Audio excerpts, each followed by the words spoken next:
Hello students, IIT brain में आपका स्वागत।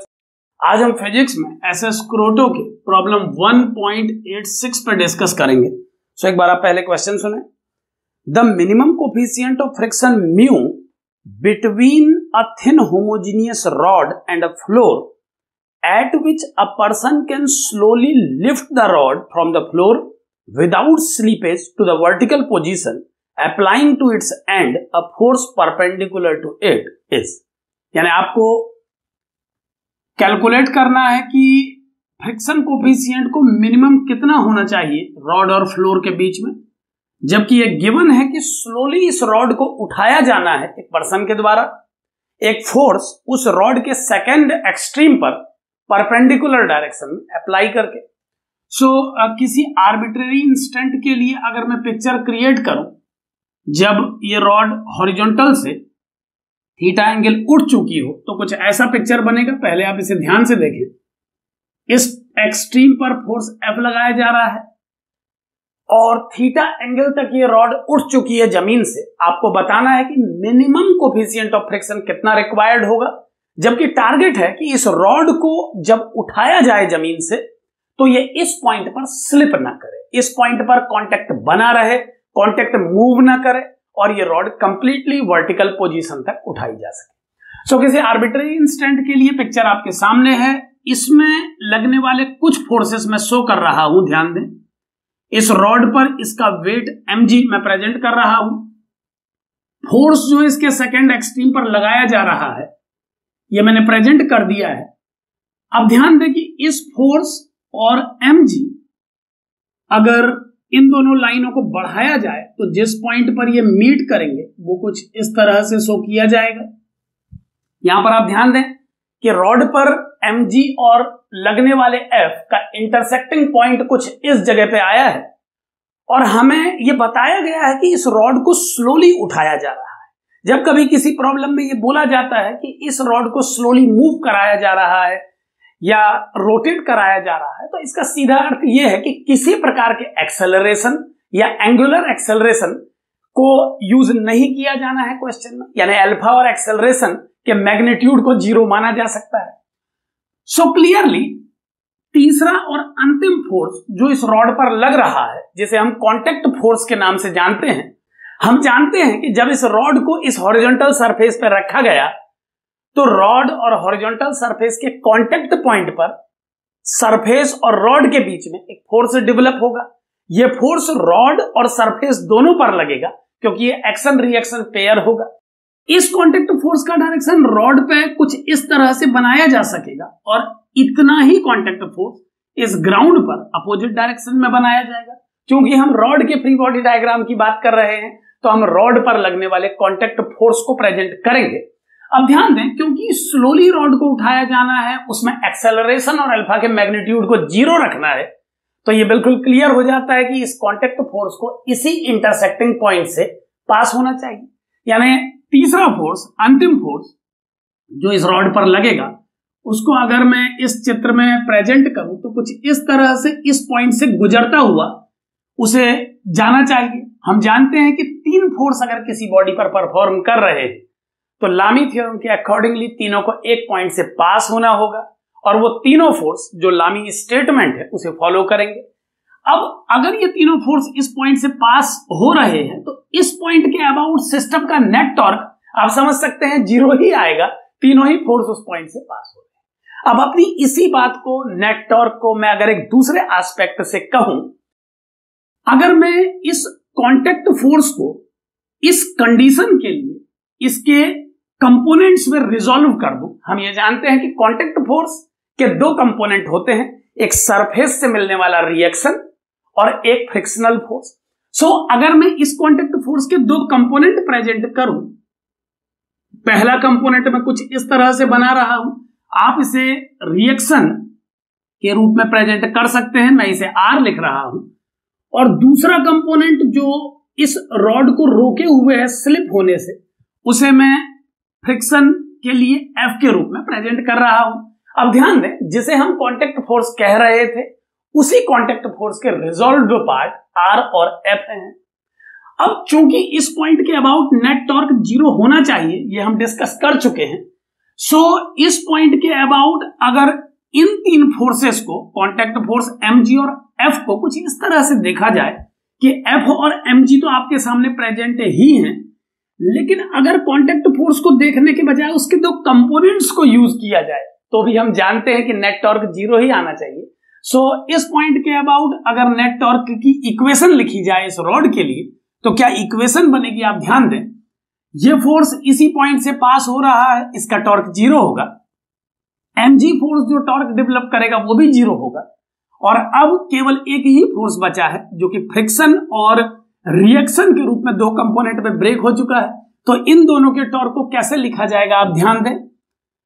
फ्रिक्शन जो टॉर्क डेवलप करेगा उसे लिखा जाएगा F इंटू, इस डिस्टेंस को आप डिस्टेंस के रूप में यूज कर पाएंगे। अब यहां पर ध्यान दें, अगर वेक्टोरियली हम इसे प्रेजेंट करें तो वेक्टर लैंग्वेज में हम फ्रिक्शन के टॉर्क को लिख पाएंगे इस पॉइंट O के रिस्पेक्ट में, इस पॉइंट जिस पर फ्रिक्शन लग रहा है उसका वेक्टर, यानी मैं इसे कैसे लिख रहा हूं आप ध्यान दें, ये होगा OP वेक्टर जो कि इस पॉइंट जहां पर फोर्स लग रहा है उसका पोजीशन वेक्टर है O के रिस्पेक्ट में, क्रॉस अप्लाइड फोर्स को अगर वेक्टोरियली प्रेजेंट किया जाए तो मैं इसे कुछ देर के लिए F वेक्टर से प्रेजेंट कर रहा हूं।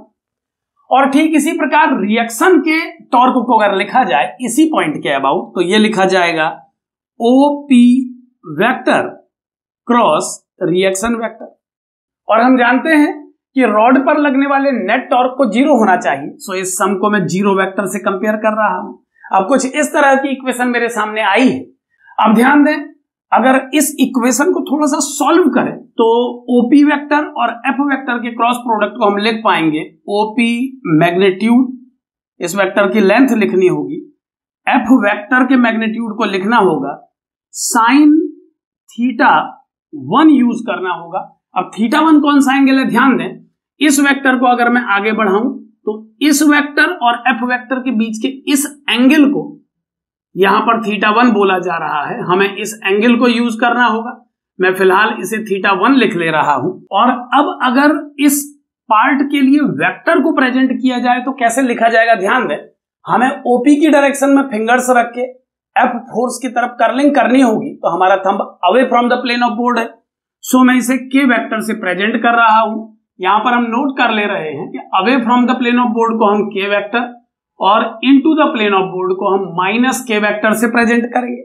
सो इतना टॉर्क वैल्यू आएगा इस फर्स्ट पार्ट का, और सेकंड पार्ट को सॉल्व करने पर यह बनेगा OP vector R vector into sine θ2, और इस बार डायरेक्शन होगी OP की तरफ फिंगर्स रख के हमें R की तरफ कर्लिंग करनी होगी। ये सभी आप राइट हैंड से करेंगे क्योंकि राइट हैंड थंब रूल के अकॉर्डिंगली आप इसको सॉल्व कर रहे हैं। सो OP वेक्टर से R वेक्टर की तरफ की गई कर्लिंग में थंब इनसाइड है, सो इसे -K वेक्टर लिखा जाएगा, और इस नेट सम को नल वेक्टर के इक्वल आना चाहिए।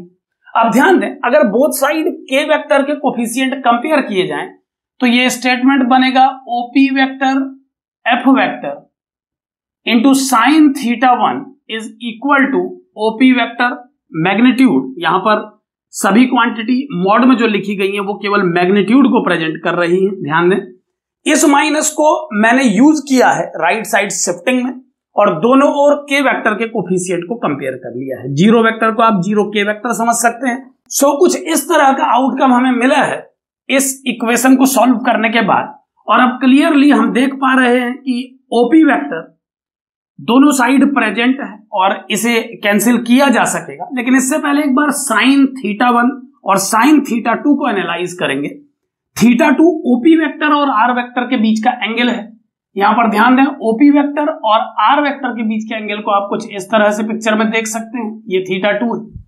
अब अगर मैं इन एंगल्स को सिंप्लीफाई कर लूं इस क्वेश्चन को सॉल्व करने से पहले, तो आप ध्यान दें कि इस वर्टिकल एंगल को अगर अल्फा मान लिया जाए तो θ2 को 180 माइनस अल्फा लिखा जा सकेगा। सो ये बन जाएगा OP magnitude sine 180 minus alpha, यानी साइन अल्फा बन जाएगा इंटू R वेक्टर मॉड। और लेफ्ट में अगर θ1 को कनेक्ट किया जाए, चेंज किया जाए अल्फा से, सो इस एंगल के अल्फा होने के कारण इस एंगल को हम लिख पाएंगे π/2 माइनस अल्फा, और इस π/2 माइनस अल्फा और θ1 के सम को 180 कहा जा सकता है। सो इसे मैं चेंज कर रहा हूं, आप ध्यान दें। ये बनेगा OP वेक्टर साइन θ1 के प्लेस पे आएगा साइन π माइनस π/2 माइनस अल्फा। सो ये साइन π/2 माइनस अल्फा बन जाएगा, ध्यान से समझें, इंटू F वेक्टर का मैग्नीट्यूड। यहां पर ध्यान दें कि ये एंगल θ1 है, सो ये एंगल π माइनस θ1 होना चाहिए, और जिसे हम π माइनस θ1 कह रहे हैं अगर उसे अल्फा से कनेक्ट करें तो इसे π/2 माइनस अल्फा होना चाहिए। आप ये जानते हैं कि दो एंगल जब सप्लीमेंट्री होते हैं तो उनकी साइन वैल्यू सेम होती है। साइन 120 और साइन 60, साइन 130 और साइन 50 सेम होते हैं। सो उस कंसेप्ट का यूज करके मैंने θ1 को π/2 माइनस अल्फा में चेंज किया, और हम जानते हैं कि साइन π/2 माइनस अल्फा को साइन π/2 माइनस अल्फा के बराबर होना चाहिए। सो कुछ इस तरह का आउटकम हमें मिलेगा। इसी लाइन में इस साइन π/2 माइनस अल्फा को मैं कॉस अल्फा में कन्वर्ट कर दे रहा हूं, आप ध्यान दें। अब ये एक्सप्रेशन कुछ ऐसा बन गया है। अब इन सभी कंडीशंस के साथ एक बार पिक्चर पे आए। OP मैग्नीट्यूड का मतलब है यहां से यहां तक की डिस्टेंस टोटल, और जब आप इसका कॉस अल्फा कंपोनेंट लेंगे, यहां पर इस एंगल के अल्फा होने के कारण ये भी अल्फा है, आप ध्यान दें। सो इस OP के कॉस अल्फा कंपोनेंट को आप लिख पाएंगे O से लेकर T तक की डिस्टेंस के रूप में। सो ये OT बन जाएगा, और OP साइन अल्फा को अगर आप ध्यान से देखें तो वो इस पॉइंट P से T तक की डिस्टेंस प्रेजेंट करेगा। सो इसे मैं PT R वेक्टर लिख रहा हूं। कुछ इस तरह का आउटकम हमें मिला है F वेक्टर के मैग्नीट्यूड और R वेक्टर के मैग्नीट्यूड के बीच में। एक बात पर और ध्यान दें, वेक्टोरियली इसे मैंने सॉल्व किया है क्योंकि हम जानते हैं टॉर्क एक वेक्टर क्वांटिटी है, लेकिन कई बार किसी प्रॉब्लम में स्केलर अप्रोच भी क्वेश्चन को कंफर्टेबली सॉल्व करने में हेल्प करती है। बस उसके लिए आपको डायरेक्शंस का कैलकुलेशन अलग से करना होगा। एक बार उस एस्पेक्ट को भी मैं इसी के पैरेलल लिख रहा हूं, फिर आप लोग खुद डिसाइड करें कि आप एग्जाम में कम टाइम में वेक्टोरियली ज्यादा इजीली कर पाएंगे या स्केलर अप्रोच से वैल्यू मैग्नीट्यूड लिख करके डायरेक्ट कर पाएंगे। तो ध्यान दें, अगर इसी टॉर्क के केस को मैंने सॉल्व किया होता इस पॉइंट के अबाउट, तो कैसे लिख पाते डायरेक्ट इसको बिना वेक्टर ऑपरेशंस यूज किए। तो ध्यान दें, ये फोर्स ऐसे एक्ट कर रहा है, और हम जानते हैं कि किसी पॉइंट के अबाउट किसी फोर्स का टॉर्क निकालने के लिए फोर्स और उस फोर्स पर डाले गए परपेंडिकुलर की रिक्वायरमेंट होती है। सो इस फ्रिक्शन के टॉर्क को आप डायरेक्ट लिख पाते फ्रिक्शन का मैग्नीट्यूड और मैग्नीट्यूड उस लेंथ का जो कि इस फोर्स की लाइन के परपेंडिकुलर है। यहां पर ध्यान रहे, जिस पॉइंट के अबाउट टॉर्क निकालना है आपको उस पॉइंट से फोर्स वेक्टर पे एक परपेंडिकुलर डालना होगा। सो डायरेक्ट हम लिख पाए इस तरह से इस आउटकम को, और यही आउटकम हमको मिला वेक्टोरियली सॉल्व करके भी। अब बात रही डायरेक्शन की, तो डायरेक्शन का रूल बिल्कुल सिंपल है। आप जानते हैं कि जो फोर्स इस डायरेक्शन में परफॉर्म कर रहा है वो इस पॉइंट के अबाउट कुछ इस तरह का टॉर्क देगा। तो डायरेक्शन को आप K कैप अलग से लिख सकते हैं। सो इस तरह से आप प्रेजेंट कर पाएंगे F वेक्टर, OT और K को बिना क्रॉस प्रोडक्ट का यूज किए। और ठीक इसी प्रकार जब आप रिएक्शन के लिए टॉर्क लिखेंगे तो रिएक्शन पर जो परपेंडिकुलर आप ड्रॉप करेंगे इस पॉइंट O से, वो कुछ इस तरह का होगा, और इसकी लेंथ उतनी ही होगी जितनी इस PT लाइन की लेंथ है। सो इसे हम लिख पाएंगे PT into R vector magnitude. Direction की अगर बात करें तो इस पॉइंट के अबाउट इस R के द्वारा दिया गया टॉर्क कुछ इस डायरेक्शन में होगा। सो इसे मैं माइनस K कैप से प्रेजेंट करूंगा, और चूंकि नेट टॉर्क 0 रखा जाना है सो इसे हम 0 वेक्टर से कंपेयर करेंगे। सो इस तरह से सेपरेटली डायरेक्शन को और स्केलर वे में मैग्नीट्यूड को लिखा जा सकता है। यहां पर ध्यान दें, कुछ स्टूडेंट्स वेक्टोरियली आगे बढ़ते हैं, तो यह बात समझना जरूरी है कि टॉर्क का कोई भी केस या किसी भी वेक्टर क्वांटिटी से एसोसिएटेड केसेस को वेक्टोरियली सॉल्व किया जा सकता है। और अगर आप क्विकली करना चाहें तो डिस्टेंसेस को डायरेक्ट मेजर करके, यहां पर ध्यान दें कि जब हम वेक्टोरियली लिखते हैं तो OP vector cross F vector लिखते हैं, लेकिन जब हम केवल मैग्नीट्यूड लिखने का इंटेंशन रखते हैं तो हमें मालूम है कि फोर्स के परपेंडिकुलर डिस्टेंस को लिया जाना है। तो वेक्टोरियली आप ऐसे प्रेजेंट करेंगे और ये भी अल्टीमेटली सॉल्व होके यहीं पर आएगा। और डायरेक्ट आप लिखेंगे तो वो डायरेक्ट डिस्टेंस यूज करके आपको जो एक्सप्रेशन मिलेगा वो यही होगा। सो इस तरह से आप डायरेक्ट भी प्रेजेंट कर सकते हैं। सो वेक्टोरियली करें या डायरेक्ट फॉर्मेट प्रेजेंट करें, आप कुछ इस तरह की इक्वेशन में पहुंचेंगे टॉर्क बैलेंसिंग पे। अब इससे आगे अगर बढ़ें तो इस इक्वेशन से हमें फ्रिक्शन के मैग्नीट्यूड और रिएक्शन के मैग्नीट्यूड का रेशियो मालूम चल चुका है और वो है PT अपॉन OT। यानी सवाल आगे बढ़ेगा PT और OT की वैल्यू पता करने के बाद। तो ध्यान दें, ये रॉड का सेंटर है, इस लेंथ को L/2 मान रहा हूं मैं, कंप्लीट लेंथ को L कंसीडर करके। सो L/2 का ये कंपोनेंट होना चाहिए L/2 cos थीटा। मैं यहां प्रेजेंट कर रहा हूं, इसकी वैल्यू ध्यान दें, L/2 cos थीटा। और O से लेकर T तक की डिस्टेंस यानी हमें कैलकुलेट करना है यहां से यहां तक। सो ये length clearly L/2 sin theta होगी, क्योंकि ये L/2 है और ये थीटा। और अगर बात करें इस लेंथ की, तो इस ट्रायंगल में जो दूसरा हमें दिखाई दे रहा है, इस एंगल के थीटा होने के कारण ये 90 माइनस थीटा, 90 माइनस थीटा और ये थीटा होना चाहिए। सो इस थीटा और इस L/2 को यूज करके इस हाइपोटेनियस को हम इस ट्रायंगल के लिए लिख पाएंगे L/2 कोसेक थीटा। सो मैं डिनोमिनेटर पे इस कंप्लीट लेंथ को लिखूंगा L/2 cosec theta plus L/2 sine theta. यानी कुछ इस तरह से फ्रिक्शन और रिएक्शन का रेशियो हमें मिलेगा मैग्नीट्यूड के लिए। और अब अगर मैं इसे आगे बढ़ाऊं तो ये क्या बनेगा, ध्यान दें, मैं मॉड और वेक्टर अब नहीं लगा रहा हूं, तो आप समझ जाएं कि मैं केवल मैग्नीट्यूड को लिखने में इंटेंशन रख रहा हूं, केवल मैग्नीट्यूड प्रेजेंट किया जा रहा है। इसके आगे आप ध्यान दें, और इस साइड अगर इसे सॉल्व करें तो ये बनेगा cos theta upon cosec theta plus sine theta. यानी कुछ ऐसा एक्सप्रेशन हमें F/R के लिए मिला है। और थोड़ा इसे और रिजॉल्व अगर करूं तो ये नेक्स्ट लाइन में बन जाएगा sine theta cos theta upon 1 plus sine square theta. आप लोग समझ सकते हैं, मैंने इसे 1/sin थीटा से चेंज किया है, एलसीएम लिया है और इस तरह के फॉर्मेट में कन्वर्ट कर दिया है। और अब अगर मैं cos स्क्वायर थीटा से इसे डिवाइड करूं तो ये न्यूमरेटर बन जाएगा, एक cos के कैंसिल होने के बाद tan थीटा, और ये बनेगा 1 प्लस 1 नहीं बनना चाहिए, सॉरी, अगर मैं इसको cos स्क्वायर थीटा से डिवाइड करूंगा तो 1 बनेगा sec स्क्वायर थीटा और ये बनेगा tan स्क्वायर थीटा। यानी ऐसा एक्सप्रेशन हमें मिलेगा। और sec स्क्वायर थीटा चूंकि 1 प्लस tan स्क्वायर थीटा होता है तो उस वैल्यू को भी अप्लाई कर दिया जाए, ये बन जाएगा tan theta upon 1 plus 2 tan square theta. ये F/R के मैग्नीट्यूड्स का रेशियो मिला है मुझे। और अब अगर मैं इसे एक स्टेप में और tan थीटा से डिवाइड कर दूं तो न्यूमरेटर में मुझे 1 मिलेगा जो कि मुझे चाहिए, और डिनोमिनेटर पे cot theta plus 2 tan theta मिलेगा। यानी ये F/R की वैल्यू हमें मिलेगी 1 upon cot theta plus 2 tan theta. अब यहां पर वापस आए, किसी भी थीटा के लिए हम जानते हैं फ्रिक्शन अपनी अपर वैल्यू तक नहीं जाएगा। हम जानते हैं कि फ्रिक्शन एक एडजस्टेबल फोर्स, और फ्रिक्शन डिफरेंट वैल्यूज देने के बाद जब अपने मैक्सिमम वैल्यू पर पहुंचता है तो इसकी मैक्सिमम वैल्यू μr के बराबर होती है। यानी जब फ्रिक्शन अपनी अपर लिमिट पर पहुंचेगा तो अल्टीमेटली ये μr ही हो पाएगा।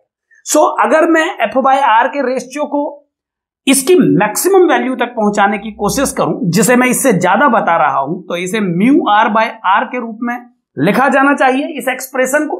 सो हम लिख सकते हैं कि इस टर्म के बराबर ये है और इससे बड़ा है μr/r, यानी कि म्यू ग्रेटर है या इक्वल है इस टर्म के। अब जो कंडीशन हमें मिल गई, एक बार आप उस पर आए, मैं ये सब यहां से हटा रहा हूं, इस स्टेप पे हमारा डिस्कशन हो चुका है। सो अगर मैं इस कंडीशन को प्रेजेंट करूं तो मुझे मिलेगा mu is greater than equal to 1 upon cot theta plus 2 tan theta. कुछ इस तरह का आउटकम मुझे मिलेगा। और अब ध्यान दें कि दो नंबर्स का अर्थमेटिक मीन यानी cot theta plus 2 tan theta by 2 greater होता है या इक्वल होता है उसके ज्योमेट्रिकल मीन से। सो इस इंपॉर्टेंट कंडीशन को यूज करके मुझे मिलेगा कि cot theta plus 2 tan theta का वैल्यू बड़ा ही होना चाहिए या बराबर होना चाहिए 2√2 के।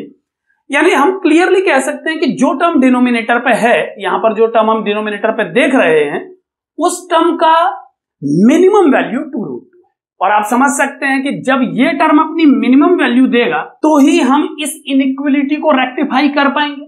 इस इनइक्वलिटी को थोड़ा ध्यान से समझें। इस इनइक्वलिटी से हमें पता लगा है कि इस टर्म की मिनिमम वैल्यू 2√2 होगी और हमारे क्वेश्चन में हमें ऐसे म्यू की जरूरत है जो थीटा की किसी भी वैल्यू के लिए इससे बड़ा बन के दिखाए और हमें म्यू की मिनिमम वैल्यू निकालनी है। सो इससे बड़ा बन के भी दिखाना है और म्यू की मिनिमम वैल्यू हमें चाहिए। तो जरा सेंसिटिवली समझें कि इस टर्म की मिनिमम वैल्यू 2√2 है। सो इसकी मिनिमम वैल्यू अप्लाई करके मुझे इस टर्म की मैक्सिमम वैल्यू मिलेगी 1/2√2। अब ध्यान दें, मैंने इस तरफ लिखे हुए टर्म की मैक्सिमम वैल्यू निकाली है और चूंकि हमारे ऊपर कंडीशन है कि थीटा कुछ भी कर ले म्यू को इससे बड़ा रहना है, तो ये बात बिल्कुल साफ हो जाती है कि जब ये अपनी मैक्सिमम ताकत झोंक देगा उस समय ये जितना बड़ा बन रहा है मेरे म्यू को इससे भी बड़ा बनना चाहिए। सो जो म्यू हमने निकाला है वो मिनिमम है। कई बार स्टूडेंट यहां पर मैक्सिमम सुन के ये अनुमान लगाता है कि सर कहीं हम म्यू का मैक्सिमम वैल्यू तो नहीं निकाल रहे हैं। तो हम मैक्सिमम नहीं निकाल रहे हैं। जब कोई टर्म अपने को किसी दूसरे से बड़ा बोलता है तो उसकी चेकिंग हमको अपर एंड पे जाके करनी पड़ती है। थीटा की किसी भी वैल्यू के लिए म्यू इससे बड़ा बना रहना चाहता है तो हमें चेक करना होगा कि आखिर ये कितना बड़ा बन सकता है। सो इस टर्म की मैक्सिमम वैल्यू 1/2√2 है। सो हम म्यू को मिनिमम से मिनिमम भी अगर रखना चाहें तो हमें इतना रखना होगा क्योंकि म्यू को थीटा की किसी भी वैल्यू के लिए इस कंडीशन को सेटिस्फाई करता हुआ दिखाना है।